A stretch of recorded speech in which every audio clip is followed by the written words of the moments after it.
नमस्कार दोस्तों, आपने बिल्कुल सही पढ़ा।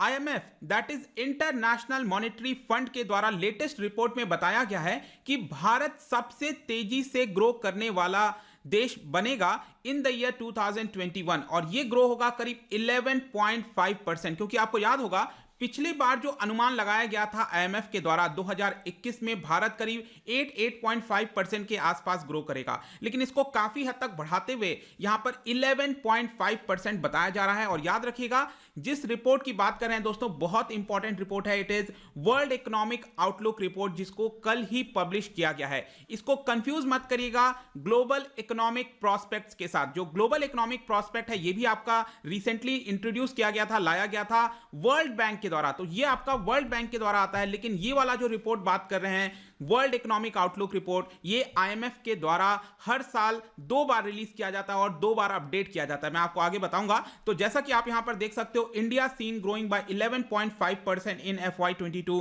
Global outlook improves says IMF in its latest report. तो यहां पर हम डिटेल से जानेंगे दोस्तों एग्जैक्टली पूरे विश्व के बारे में क्या कहा गया है, किस तरफ हम देख सकते हैं आगे आने वाले समय में, दोनों तरफ के कॉन्सिक्वेंसेस को समझने की कोशिश करेंगे। चलिए आगे बढ़ते हैं। मैं हूं अंकित अग्रवाल और अपडेट के लिए आप मुझे फॉलो कर सकते हैं इंस्टाग्राम, फेसबुक और ट्विटर पर। मेरे लेक्चर की हर पीडीएफ आपको फेसबुक पर तो मिलेगी ही, प्लस साथ में आप मेरा टेलीग्राम चैनल ज्वाइन कर सकते हैं by searching Ankit Agarwal official. और अगर आप यूपीएससी की तैयारी कर रहे हैं तो आपके लिए सुनहरा मौका स्टडी IQ लैब के लिए स्मार्ट कोर्सेज, जिसके थ्रू आप अपनी प्रिपरेशन और भी ज्यादा अच्छे तरीके से कर सकते हैं। तो आईएमएफ के बारे में अगर आपको जानकारी लेनी तो आप यहां पर देख सकते हो, सारी डिटेल्स मैंने लिख दिया है। 1944 में इसका फॉर्मेशन हुआ था ब्रिटेन वुड्स कॉन्फ्रेंस के बाद, और यहां पर आप देख सकते हो भारत भी 1945 में आईएमएफ को ज्वाइन कर लिया था। और यहां पर इसका एग्जैक्ट फॉर्मेशन डेट आप देख पाओगे 27 दिसंबर 1945। और यहां पर इसका जो मेन पर्पस है, कई सारे हैं, लेकिन स्पेशली जो इंटरनेशनल ट्रेड है, बैलेंस ऑफ पेमेंट है, ये सारी चीजें विश्व के हर एक देश में सही चलती रहें उसके लिए किया जाता है। हेडक्वार्टर इसका मिलेगा आपको वॉशिंगटन डीसी में। टोटल मेंबरशिप की बात करें तो 189 कंट्रीज हैं। इसके अभी प्रेजेंट पे मैनेजिंग डायरेक्टर हैं क्रिस्टलिना जॉर्जेवा और चीफ इकोनॉमिस्ट इंडियन आपको पता है गीता गोपीनाथ। और ये पेरेंट ऑर्गेनाइजेशन भी है यूनाइटेड नेशंस का, आपको ये भी याद रखना है। तो मैं आपको बताऊं, ये वर्ल्ड इकोनॉमिक आउटलुक रिपोर्ट है, ध्यान रखिएगा ये साल में 2 बार रिलीज किया जाता है। एक बार आपको देखने को मिलेगा अप्रैल के महीने में करीब, और दूसरा आपको मिलेगा अक्टूबर के आसपास। तो अप्रैल और अक्टूबर में ये मेन रिपोर्ट रिलीज की जाती है। इसके अलावा क्या होता है कि अपडेटेड रिपोर्ट रिलीज किया जाता है। जैसे कि जो अप्रैल वाला रिपोर्ट है दोस्तों, वो जून के महीने में अपडेटेड किया जाता है, और जो अक्टूबर वाला रिपोर्ट है इसको फर्दर अपडेट किया जाता है जनवरी के महीने में। तो अब हम जो बात कर रहे हैं दोस्तों, जनवरी के महीने में 2021 में, ये एक तरह से अपडेटेड रिपोर्ट है किसका, अक्टूबर 2020 का। यहां पर आपको देख सकते हो 2020 अक्टूबर के महीने में ये आपका रिपोर्ट रिलीज किया गया था, और यहां पर इसका फर्दर अपडेट आया है, that is world economic outlook update, and it is जनवरी 2021। तो ये चीज आपके मन में क्लियर होनी चाहिए। तो बेसिकली इस रिपोर्ट के अंदर होता क्या है, इस रिपोर्ट के अंदर यहां पर जो पूरी वर्ल्ड की इकोनॉमी है उसकी व्यवस्था कैसी रहेगी, किस प्रकार से ग्रो करेगी, यहां पर डेंजर साइंस क्या क्या क्या है, कंसर्न्स क्या क्या कहां पर है, ये सारे चीजों के बारे में जो है इस रिपोर्ट के अंदर बताया जाता है। तो लेटेस्ट यहां पर आप देख सकते हो जो ग्रोथ का अनुमान लगाया गया है, इसमें आपको 3 डिवाइड देखने को मिलेगा। एक है पूरे विश्व की इकोनॉमी किस तरह ग्रो कर रही है, दूसरा है एडवांस्ड इकोनॉमी, जो यूरोपियन इकोनॉमीज हैं, जो यूएस हो गया, जो एडवांस्ड इकोनॉमीज हैं वो किस तरह ग्रो करेंगी, और जो इमर्जिंग मार्केट हैं, डेवलपिंग कंट्रीज हैं, भारत, चाइना, ब्राजील, ये सब कैसे ग्रो करेंगी, इसके बारे में है। तो सबसे पहले ग्लोबल इकोनॉमी के बारे में आप देख सकते हो दोस्तों, बताया गया है कि 2020 में ये कॉन्ट्रैक्ट होगी, पूरे विश्व की जो जीडीपी है वो कॉन्ट्रैक्ट हो चुकी है करीब आप कह सकते हो 3.5% के आसपास। और 2021 में देखिए दोस्तों, ये इंपॉर्टेंट है, जो हमारा 2021 अब चल रहा है, शुरुआत हो चुकी है, इसमें 5.5% से ग्रो होगा। और ये बेसिकली मैं आपको बताऊं तो अनुमान इसका बढ़ाया गया है। पहले क्या था कि इसमें बताया गया था 5.2 5.3 के आसपास, लेकिन अब इसको फर्दर बढ़ा दिया गया है, क्योंकि जिस तरह से वैक्सीन वगैरह सामने आ रही हैं, तो 5.5% ये नंबर याद रखिएगा विश्व की इकोनॉमी ग्रो करेगी। और यहां पर 2022 में अगले वर्ष 4.2% के हिसाब से ग्रो करेगी। एडवांस्ड इकोनॉमीज भी देख सकते हो दोस्तों आप यहां पर, ये ओवरऑल एवरेज इकोनॉमी जो ग्रो कर रही है पूरे विश्व में उससे कम ग्रो करेगी 4.3%, और 2022 में 3.1%। हमारे लिए इंपॉर्टेंट हो जाता है जो डेवलपिंग इकोनॉमीज हैं, चाइना, भारत, यहां पर आप देख सकते हो 2021 में बताया गया है जो डेवलपिंग इकोनॉमीज हैं वो 6.3% के हिसाब से ग्रो करेंगी और अगले वर्ष 2022 में करीब 5% के हिसाब से ग्रो करेंगी। और अगर आप चाहते हो कि यहां पर जो अलग अलग आंकड़े हैं डेवलप्ड इकोनॉमीज के, आप देख सकते हो चाहे यूरो एरिया हो गया, यूनाइटेड स्टेट्स हो गए, जर्मनी का कैसा है, फ्रांस का कैसा है, तो इनफैक्ट यहां पर आपको एक चीज देखने को मिलेगा, वो इकोनॉमी जो कि 2020 में काफी खराब परफॉर्म किया था, जिस इकोनॉमी ने, वो अच्छा परफॉर्म करेगी, बेटर परफॉर्म करेगी। जैसे कि यहां पर इंपैक्ट आता है जो बेस इफेक्ट होते हैं दोस्तों, मतलब कि आपकी इकोनॉमी पहले ही इतना गिर गई जिसकी वजह से अगले साल जो ग्रोथ है वो आपको ऑब्वियस सी बात है अच्छी दिखने वाली है। तो यहां पर आप देख जैसे कि इटली आपको पता होगा काफी तेजी से इसकी इकोनॉमी गिरी थी, स्पेन हो गया ये भी बहुत तेजी से गिरा है 11% के आसपास। तो इनकी इकोनॉमीज अगर आप देखोगे दोस्तों तो यहां पर आपको अच्छा परफॉर्म करते हुए देखने को मिलेगा। फ्रांस आप देख सकते हो 9% से गिरा, ये बढ़ेगा आपका 5.5% के हिसाब से। तो ये डेवलप्ड इकोनॉमीज की बात हो गई। जहां तक डेवलपिंग की बात है दोस्तों, यहां पर आप देख सकते हो भारत की इकोनॉमी बताया गया है यहां पर 8% के हिसाब से गिरेगी। याद रखिएगा 2020 का जो वर्ष गया है इसमें 8% हमारी गिरावट होगी। ऑल्दो अगर आप देखोगे जो आरबीआई है उसने आंकड़ा दिया है करीब 7.5% के हिसाब से गिरेगी। अब आगे देखने वाली बात होगी कि एक्चुअल में क्या होता है,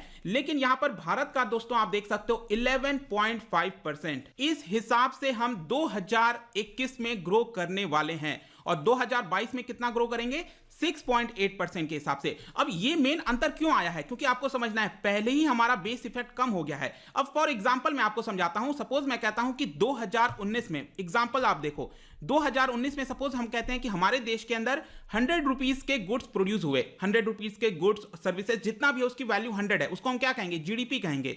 2020 में यहां पर रिसेशन आ गया सपोज, तो यहां पर हम गिर गए 8% के हिसाब से। तो मतलब हमारी इकोनॉमी 2020 में कितना प्रोड्यूस की, 92 रुपीज, क्योंकि यहां पर 8% की गिरावट हुई है। लेकिन मैं कहता हूं 2021 में हम ग्रो कर रहे हैं 11% के हिसाब से, मतलब 92 का 11% होगा, राइट। तो हम कितने पर आएंगे, हम आएंगे करीब 101 या फिर 102 के आसपास।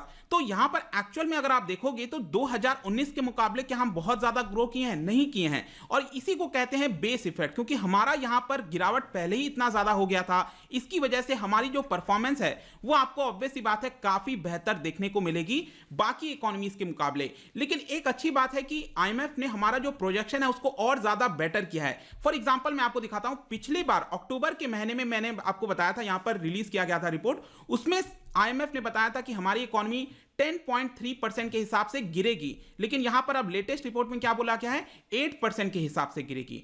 पिछली बार बोला गया था कि 8.8% हमारी ग्रोथ होगी 2021 में, लेकिन अब आईएमएफ क्या कह रही है, 11.5% के हिसाब से ग्रो करेगी। तो ये एक अच्छी बात है, बेटर प्रोजेक्शन है। लेकिन इसका मतलब ये नहीं है कि हम 2019 के मुकाबले बेटर करें। हम 2020 में इतना नीचे हो गया था जिसकी वजह से काफी अच्छा परफॉर्म कर रहे हैं। लेकिन यहां पर आप देख सकते हो पूरे विश्व में जितनी भी इकोनॉमीज हैं, बड़ी इकोनॉमीज, यहां पर भारत सबसे अच्छा परफॉर्म कर रहा है। दूसरे नंबर पर है चाइना, आप देख पाओगे 8.1% के हिसाब से ग्रो करेगा। इनफैक्ट 2022 में भी हम चाइना से बेटर परफॉर्म करेंगे, क्योंकि 6.8% हम ग्रो करेंगे 2022 में और चाइना 5.6% के हिसाब से। फर्दर यहां पर दोस्तों मैं बता दूं, भारत को लेकर जो आईएमएफ की मैनेजिंग डायरेक्टर हैं क्रिस्टलिना जॉर्जेवा, उन्होंने फर्दर इसके बारे में बताया था कि भारत ने काफी डिसाइसिव एक्शन लिया था पैंडेमिक के समय। स्पेसिफिकली उनका फोकस था कि जिस तरह का यहां पर हमने लॉकडाउन लगाया था और इतने क्राउडेड प्लेस में, आपको पता है भारत में पॉपुलेशन साइज बहुत बड़ा है और पूरे भारत को एक तरह से जितना बड़ा लॉकडाउन लगाया गया, तो यहां पर आईएमएफ का कहना है कहीं ना कहीं उससे फायदा हुआ भारत को। एक बार हमने काफी बड़े पैमाने पर लॉकडाउन लगाया, उसके बाद टारगेटेड रेस्ट्रिक्शंस लगाए। कुछ एरियाज में आपने देखा होगा, यहां पर कोर एरियाज की बात कही जा रही थी, बफर जोन की बात कही जा रही थी कि कोर एरियाज में जहां पर बहुत ज्यादा केसेस हैं उसको हम लॉकडाउन कर देंगे। तो इस तरह के जो एक्शंस लिए गए भारत के द्वारा वो काफी बेटर रहा, ऐसा यहां पर आईएमएफ चीफ का कहना है। इसके अलावा यह भी बोला जा रहा है यहां पर कि आगे भी हमारे पास स्पेस है और ज्यादा इंप्रूव करने का, मतलब कि हम और बेटर कर सकते हैं यहां पर अगर हम कोशिश करते हैं तो इसका मतलब क्या हुआ कि जो हमारा ग्रोथ का अनुमान है 11.5%, तो यू नेवर नो, हो सकता है कि 11.5% ना रहकर 12% भी हो जाए, 13% भी हो जाए, लेकिन कुछ रिस्क भी है, उसके बारे में भी मैं आपको बताऊंगा। देखिए ओवरऑल अगर आप देखिए यहां पर हम ग्रो तो कर रहे हैं, हर एक इकोनॉमी ग्रो करेगी 2020 के मुकाबले, लेकिन यहां पर परमानेंट लॉस हो गया है। परमानेंट लॉस से मतलब यह है, फॉर एग्जाम्पल आप देख सकते हो दोस्तों, ये रेड कलर का आप देख रहे हो, ये चाइना का है। अब देखिए यहां पर जो डॉटेड लाइन आप देख रहे हैं, डॉटेड लाइन से अर्थ ये हुआ, यहां पर मतलब ये हुआ कि अगर सपोज ये कोरोना वायरस नहीं आया होता तो नॉर्मली इस तरह से ग्रो करता चाइना, लेकिन कोरोना वायरस आ गया तो यहां पर चाइना की इकोनॉमी गिरी, फिर वापस से बढ़ गई। तो यहां पर आपको क्या देखने को मिल रहा है, ये जो बीच का गैप हो गया है ये बेसिकली मिसिंग है। सेम ऐसे ही दोस्तों आप यहां पर जो इमर्जिंग डेवलपिंग इकोनॉमीज हैं, येलो कलर का आप देख सकते हो, अगर कोरोना वायरस नहीं आया होता तो येलो कलर का ये जो दिख रहा है आपको, इस तरह से ग्रो हो रहा होता, जीडीपी इतनी हो जाती। लेकिन एक्चुअल में कोरोना वायरस की वजह से क्या हुआ, इमर्जिंग इकोनॉमीज येलो कलर का आप देखिए नीचे गया, फिर वापस से हम ऊपर आ गए। तो ये जो बीच का गैप हो गया है दोस्तों, ये परमानेंट लॉस हो गया है एक तरह से आप कह सकते हो। मतलब ये परमानेंट लॉस का मतलब यह है कि इसकी वजह से स्पेशली जो गरीब लोग हैं जिनके पास पैसा आ सकता था वो नहीं आया है, तो ये भी आपको कंसीडर करना है। तो ओवरऑल यहां पर दोस्तों अगेन बताया गया आईएमएफ के द्वारा कि दोनों चीजें हैं, यहां पर हम बेटर परफॉर्म कर भी सकते हैं लेकिन यहां पर प्रॉब्लम्स भी हो सकती हैं पूरे विश्व इकोनॉमी को। अगर हम बात करें कि कौन कौन सी पॉजिटिव चीजें हैं जिसकी वजह से हम और बेटर परफॉर्म कर सकते हैं, सिर्फ भारत नहीं पूरा विश्व, तो यहां पर बताया गया है कि जिस तरह के फेवरेबल न्यूज आ रहे हैं related to vaccine manufacturing, distribution का प्रोसेस स्टार्ट हो गया है, तो कहीं ना कहीं ये जो हाउस होल्ड्स हैं, फर्म्स हैं, उनको एक बूस्ट देगा, कॉन्फिडेंस देगा, जिसकी वजह से यहां पर कंजम्पशन बढ़ेगा, इन्वेस्टमेंट बढ़ेगा, एम्प्लॉयमेंट रिकवरीज बढ़ेगा, इसकी वजह से ओवरऑल डिमांड बढ़ेगा और इकोनॉमी और बेटर परफॉर्म कर सकती है अगर यहां पर जो वैक्सीन की मैन्युफैक्चरिंग है और डिस्ट्रीब्यूशन है वो अच्छे से होती रहे। लेकिन इसका एक डाउन साइड भी है, प्रॉब्लम भी है। वो क्या है, बेसिकली बताया गया है कि यहां पर हमारी जो ग्रोथ है वो कम हो सकती है, क्योंकि अगर जो नया वेरिएंट है वायरस का अगर वो ज्यादा तेजी से फैलता है। इसके अलावा बताया गया है कि वैक्सीन रोल आउट में अगर कोई प्रॉब्लम आती है, डिले आता है, यहां पर लोग हेजिटेंसी दिखाते हैं, मतलब वैक्सीन अगर सपोज लोग नहीं लगवाना चाहते उस समय प्रॉब्लम आ सकता है। अगर सपोज वैक्सीन लगवाने के बाद यहां पर जो इम्यूनिटी हमें मिलनी चाहिए बॉडी में अगर वो नहीं मिल पाती, सपोज 2 महीने बाद वो इम्यूनिटी चला गया, वापस से कोरोना वायरस हो गया,